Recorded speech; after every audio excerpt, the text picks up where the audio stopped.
Hi, GERO 508. It's John here. I'm doing this from my bedroom, trying to be a little bit more quiet because today is Sunday. It is the 19th. Had to check the date, 19th of July, 2020.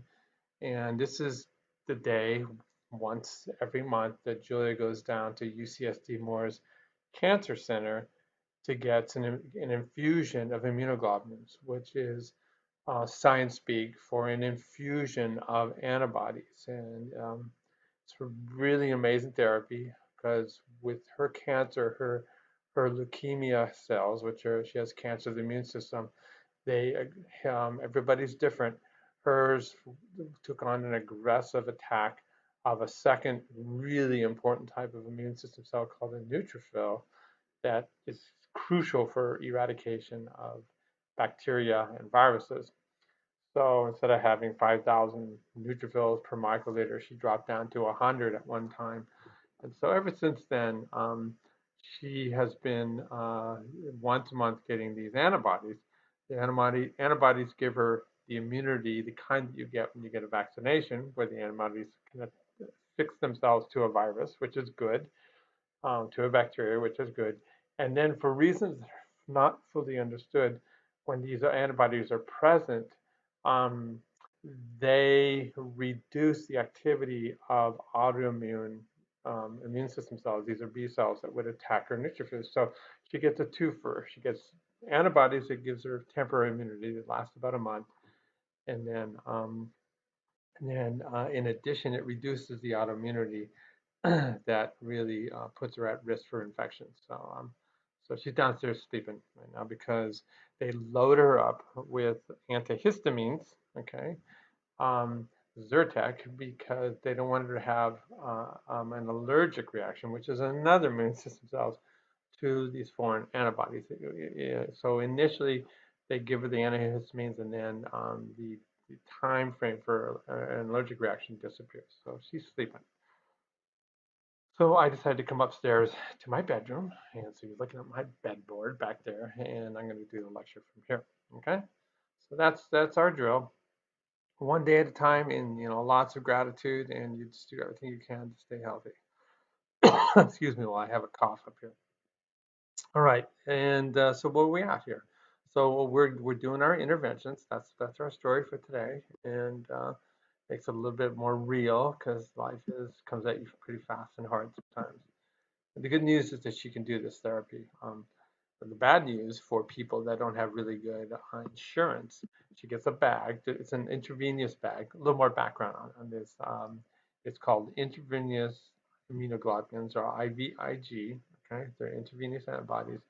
So when you give blood, when 30,000 people give blood, okay, they take the red blood cells individually, okay, all right, and so you have the blood cell matching so that you don't reject it, and O and O positive and all O negative, all that kind of vernacular, and they take those red blood cells and they give it to hospitals for surgery, all right, surgery patients. That's not individual bags. What's unique about these immunoglobulins is they collect these antibodies out of the blood. So they just spin it down. There's a layer of red blood cells and a layer of white blood cells, and there's a layer of proteins that have the antibodies. They take these antibodies, I kid you not, from 30,000 people and just shuffle them like a deck of cards and then put them into IV bags. So she gets an IV bag about that big, okay? Stick a needle on her arm, and it takes about 3 hours, and they drip in these immunoglobulins. So it's pretty incredible stuff. And so she gets, the flavor of the month, basically, in terms of immunity, which is super cool. Um, Going back to insurance, each bag costs $16,000. So that's once a month, $16,000. Thank God for health insurance. So, anyways, that's the drill on that. Yeah, more background on cost. When she did her clinical trial to get rid of her leukemia, it was $300,000 that year. That's how much it cost. So, whew, crazy, crazy, crazy, crazy. All right, let's see where we're at here now.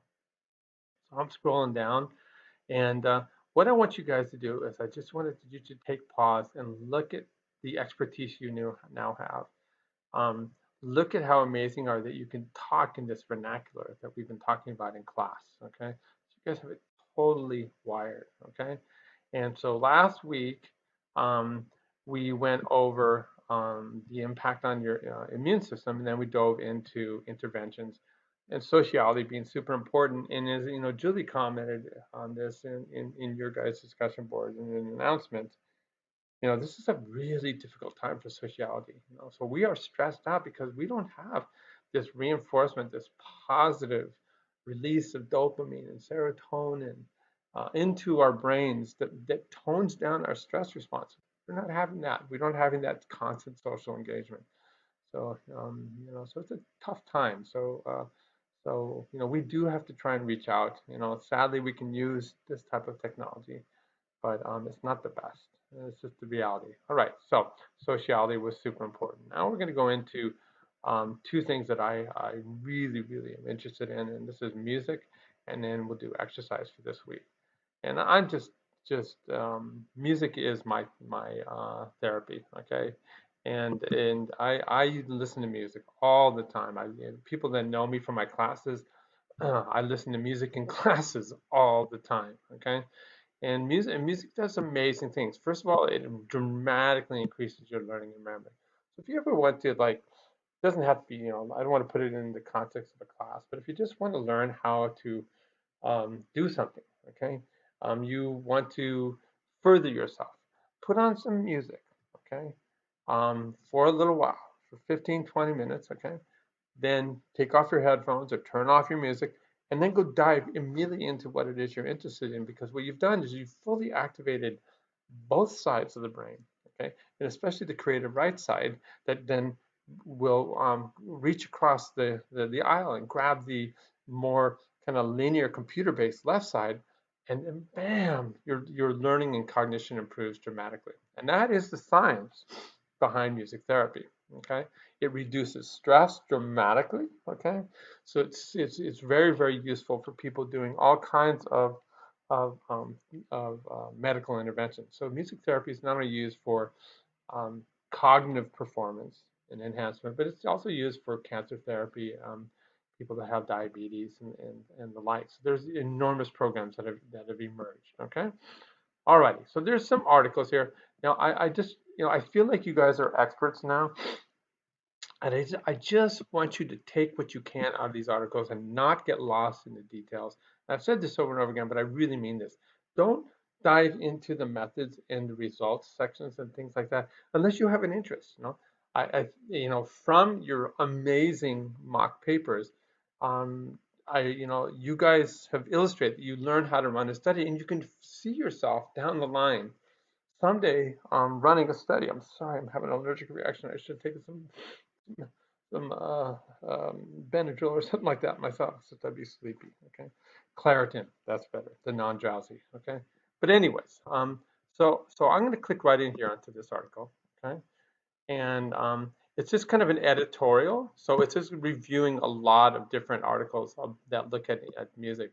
What I want you to look at when you're looking into these, so they refer to lots and lots and lots of different articles, and they talk about um, the neuroscience behind um, music and how it supports brain processing. Okay, and it's part of our culture. But now we're looking at, you know, how it can heal. Okay, so it supports the growth of nerve cells, and that's what neuroplasticity means right there. Okay, and so, you know, obviously it's intuitive, but the more science you get behind it, then you can look at different things that might be tools to enhance this. Okay, even, you know, on dietary programs or exercise in combination of music, all these different things. Okay, I think the most important thing, though, is we're going to learn from the very beginning of this course is we have this impulse.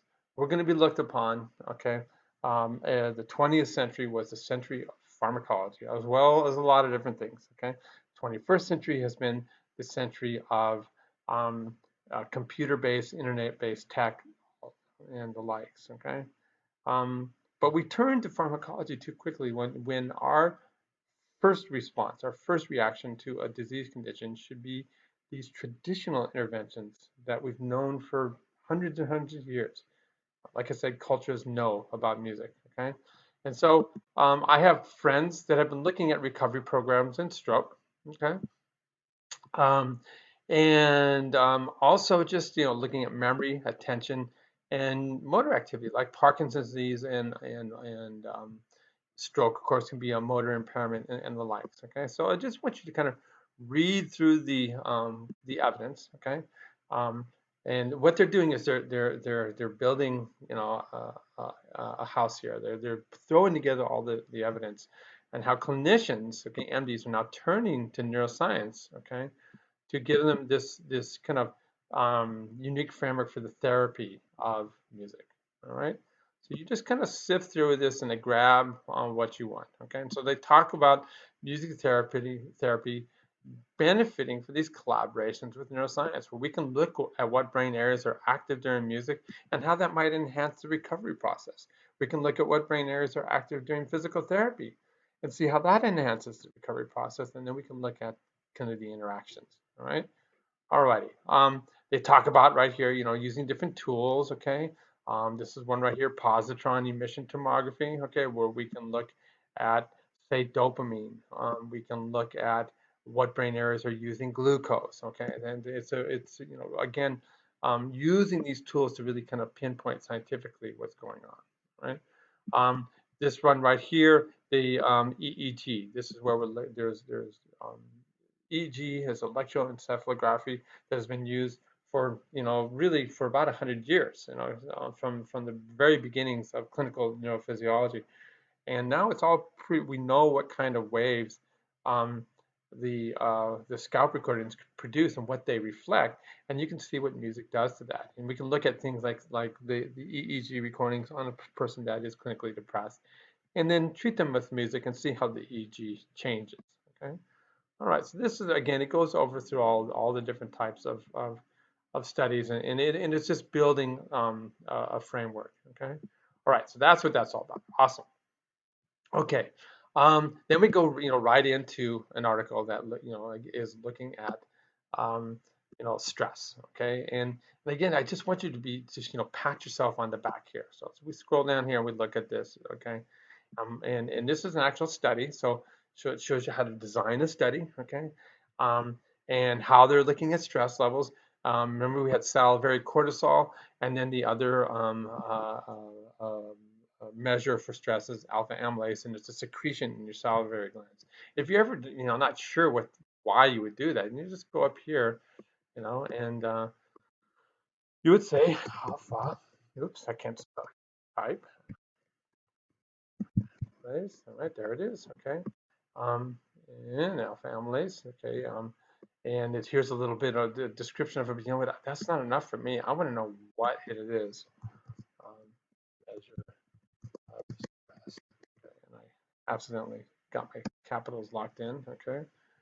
And okay. So all right. So so they go through and it's a way of picking up what is going on here. Why you would do this? Why would you do this? Okay, here's one right here. It says it's a biomarker of stress and disease dogs. Okay, and they talk about it. Okay, so salivary alpha amylase is a biomarker of stress. Okay, um, and then you might ask yourself, why? Why is it? All right, just go over here and say, why is alpha amylase say? So if that comes up with anything, all right, a measure of stress. Okay, yeah, you can ask the internet if they have these questions. Okay, um, and then you go in here, you look for this. Okay, all right. So, and then sometimes if you're an image guy, you would look at information from imagery, and you go into the images. Okay, so it talks about here. Why is that? Okay, so have you ever had cotton mouth? So we're going to answer these questions, okay? All right. So we see sympathetic fight or flight response. That's going to affect your salivary secretions, Okay, so I know many times when I've gone in given talks that I got a little cotton mouth, and it's because I'm having a fight or flight response, and so you can measure that by your alpha amylase. That's what this is all about. Okay, it's a and we can look then and see what music does in terms of arousal, and whether it's increased or relaxing, and changes in this enzyme activity. Okay, so that's what they did. So you just again, and then they go into this and they talk about autonomic nervous system activity, heart rate. Again, when you're stressed out, your heart comes out of your chest because of the release of adrenaline, and on and on and on and on. All right, so this I just want you to kind of sift through this, okay? And you can see how they would design a study. Don't get lost in the details, okay, at all. How they analyze. Don't even look at that if you don't want to, okay? Here's the data, okay? And then you scroll down, all right, and then you look at the discussion, okay? So they wanted to investigate the stress-reducing effect of music listening on daily life. What did they find? Results suggest that mere music test listening was associated with lower subjective stress levels, okay? All right, which is awesome. And then they go into what they talk about, all right? Salivary alpha amylase, music, which was perceived as low in arousal, was associated with lower salivary alpha amylase. Okay, so these are all really, really neat outcomes. So that's how you do that. Okay, and then this one, I like the very beginning. Okay, and it's again, a cell is an incredibly intense um, um, biological journal. But I just want to show you how much you could understand. So you look at the abstract right here. Okay, and then you look down here of the things that they're looking at here. Okay, so this is the neurochemistry of music. Okay, and what were their goals. Okay, and so you just kind of get down here and you look at reward, motivation, pleasure, stress, arousal, immunity, social affiliation. Yes, studies have shown that when you listen to music with somebody else, with your friends, that there is actually a synchronization of your brain. The same brain areas get active equally across each other. You release serotonin and you immediately feel the social affiliation. That's why when you go off to Coachella, you're hugging people you've never even knew before, okay? Because of music doing this to your brain, okay? It's rewarding, okay? It's addicting. So we have dopamine and we have opioids, okay? And so what they did is they actually did some neat drug studies where they blocked dopamine, they blocked opioids, and saw what happened. Now we know all about this, okay? All right, so adrenocorticotropin, right? Cortisol in the CRH released by the hypothalamus. You guys know all about this, which is awesome, okay? Um, and again, it's the HPA axis that we've talked about in stress. This is, again, the key molecule that is targeted in clinical depression, serotonin and selective reuptake inhibitors going after that. And then this is the bonding that we have, social bonding, oxytocin, that also increases um, dopamine levels and makes you feel good. Okay, so when you're in love with somebody, oxytocin gets released heavily, heavily, heavily. For women that have breastfed, that causes a massive release of oxytocin, causes a bonding, okay, with the child. Okay, oxytocin is the hormone that is released massively when you give childbirth, so that you have not only bonding in your brain, but it goes down to the uterus and causes it to contract. All right. So again, you can look through here and look at the stuff that they looked at. So this is, again, the stress system, okay, right here, okay. This is the information from your world coming into the frontal cortex, okay. Um, uh, this is a level of your natural opioids, okay. Beta endorphins, standing for endogenous morphines. And then on and on and on. You just kind of look at the different aspects of this study. Why would you do a galvanic skin response? Okay, come over here. When you've ever been really, really nervous, you start perspiring, and that if you've ever added water and stuck an electric cable to it, all right, it conducts electricity. So we can see how much more your skin conducts electricity because you're sweating, because you're stressed out. Okay, and then we looked before at these messengers, cytokines between the immune system. Are they reduced?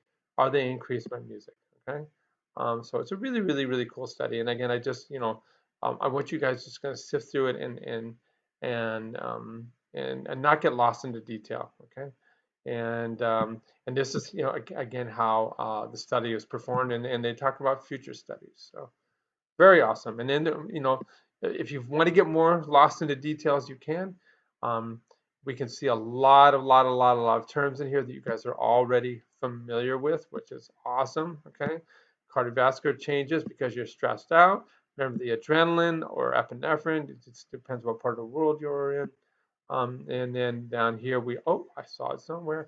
There it is, the amygdala. Okay, all right. It has a bunch of cortisol receptors, and then we see hippocampus, and on and on and on. All right, so get as much as you can out of this. Okay, don't get lost in all the details, and then you can scroll to the very, very end and go for the punchline. Okay. Okay, so that's what that's all about. Alrighty, then we come down here and given the time, I really encourage you to look at this. This is the music therapy program TED Talk, okay?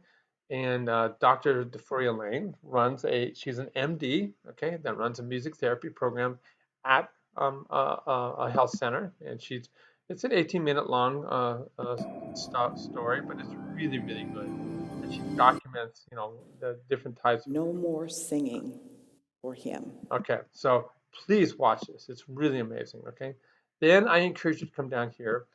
This is an amazing link right here. Okay, it takes you to this website. These are all the positive things that they're finding clinically, medically associated with music. So a lot of MDs have now joined into these music therapy programs. You just click right here. All right, and it takes you to this website. Okay, and then you go, and what I would really encourage you to do is just to watch this. Not today, Johns Hopkins. Go right in here and watch this program. Music has been an integral part of the human experience as long as humanity has been around. And I think it's intuitively been felt for a long time that music can have healing properties. Awesome. So you get the picture there, and it's a really. And then, if you're interested, I just encourage you to check out the center, check out all the different aspects of what's going on here, right? So if you're curious about it, and it could be a career for you guys. Certainly music intervention is important for your facility, and this is the classic example of looking at that. So do look at this video. It's I've seen it many times, and it's just so touching, and it makes me want to cry every time I see it. Okay? So it shows you the effect that music has on a severely demented patient. Okay, this is really cool. Okay, if you wish, you go in here and it talks about doing a true biological study looking at music. So they talk about here. You go play the video because that's you can't have access to the full article, but you can watch this video and it tells you all the different aspects of what they're doing in terms of their study, and then you can actually see what they did here in terms of what's going on. So it's a real short video. The overall goal. All right, and then you can scroll down here. You can look at this. You can look at that. Okay, it gives you a feeling of what's going on. All right, but just watching the video gives you you have to have a subscription to get access to everything. So that's okay. Okay, awesome. All right. That's pretty much it. The same approach to this article right here. Just be really, really laid back when you do it. All right, and then we get down here, and you consider what we talk about here, and then you just address it in your best response in terms of your prompt. Talk about music. Talk about your experience with it. Okay.